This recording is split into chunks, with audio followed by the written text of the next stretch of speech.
കഴിഞ്ഞ ദിവസം തമിഴ്നാട്ടിലെ രാഷ്ട്രീയ രംഗത്ത് വലിയ ചർച്ചയായി മാറിയ ഒരു ചടങ്ങ് നടക്കുകയുണ്ടായി. അത് തമിഴ്നാട്ടിൽ മാത്രമല്ല, ദേശീയ തലത്തിൽ തന്നെ അതൊരു വലിയ ചർച്ചയായി വരികയും ചെയ്തു. കരുണാനിധിയുടെ ശതാബ്ദി ആഘോഷങ്ങളുമായി ബന്ധപ്പെട്ട് രാജ്നാഥ് സിംഗ് ഇന്നലെ തമിഴ്നാട്ടിലെത്തിയിരുന്നു. കരുണാനിധിയുടെ മറീന ബീച്ചിലുള്ള സ്മാരകത്തിൽ പോയി പുഷ്പാർച്ചന നടത്തി എത്തിയ രാജ്നാഥ് സിംഗ് കരുണാനിധിയുടെ ശതാബ്ദി നാണയം പുറത്തിറക്കി. ആ നാണയം 100 രൂപയുടെ നാണയമാണ്. അതിൽ ഹിന്ദിയാണ് ആലാഖനം ചെയ്തിരിക്കുന്നതും.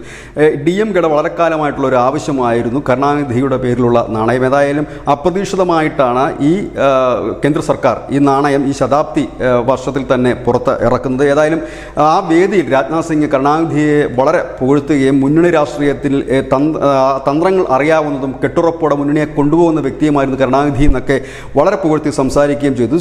ഇതോടുകൂടിയാണ് പ്രതിപക്ഷം അപകടം മണത്തത്. കാരണം കഴിഞ്ഞ കുറേ നാളുകളായിട്ട് BJP അവരുടെ സഖ്യകക്ഷിയായിട്ട് DMK ക്ഷണിച്ചുകൊണ്ട് പരസ്യമായി രഹസ്യമായി അവർ ക്ഷണിക്കുന്നുണ്ട്. തെരഞ്ഞെടുപ്പിൻ്റെ റിസൾട്ട് വന്നതിൻ്റെ അന്ന് വൈകുന്നേരം തന്നെ അവർ ഔദ്യോഗികമായി ക്ഷണിച്ചിരുന്നു. DMKയുമൊപ്പം അവർ ചേർന്ന് മുൻപ് ഭരിച്ചിരുന്ന ഒരു കാലഘട്ടം കൂടിയുണ്ട്. വാജ്പേയിയുടെ സർക്കാരിൻ്റെ കാലത്തെ DMK കൂടി ഇവരുടെ മുന്നണിയിൽ NDA മുന്നണിയുടെ ഭാഗമായിരുന്നതുമാണ്. ഏതായാലും DMK മറുകണ്ഠം ചാടുമോ, ഇല്ലെങ്കിൽ പാർലമെൻറ്റിലെങ്കിലും DMK NDAയുടെ ഭാഗമല്ലാതെ BJPക്ക് പിന്തുണ നൽകുമോ എന്നൊരു വലിയ ചോദ്യം നേരത്തെ മുതൽ തന്നെ ഉയരുന്നുണ്ട്. ഈ ഒരു ചടങ്ങിനെതിരെ ഇപ്പോൾ ADMK രംഗത്തെത്തിയിരിക്കുന്നത്. ADMK പറയുന്നത് DMK ഇതുവരെ പറഞ്ഞതെല്ലാം വിഴുങ്ങിയിരിക്കുന്നു.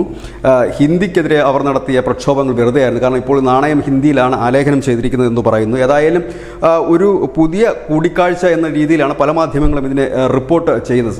സ്വാഭാവികമായി ഒഫീഷ്യലായി ഇതിനെ പറയുമ്പോൾ കരുണാനിധിയുടെ ശതാബ്ദി ആഘോഷവുമായി ബന്ധപ്പെട്ടിട്ട് ഉള്ള ഒരു നാണയം പുറത്തിറക്കൽ ചടങ്ങിലാണ് രാജ്നാഥ് സിംഗ് പങ്കെടുത്തതെന്ന് പറയേണ്ടി വരും. പക്ഷേ അത്തരത്തിലല്ല കാര്യങ്ങളെന്നാണ് ADMK പറയുന്നത്. ഏതായാലും വലിയ സംശയങ്ങൾക്കും ഇല്ലെങ്കിൽ വലിയ അഭ്യൂഹങ്ങൾക്കും തുടക്കം കുറിച്ചുകൊണ്ടുള്ളതായിരുന്നു ഇന്നലത്തെ ചടങ്ങെന്ന് പറയാതിരിക്കാനും കഴിയില്ല. News desk news India Malayalam.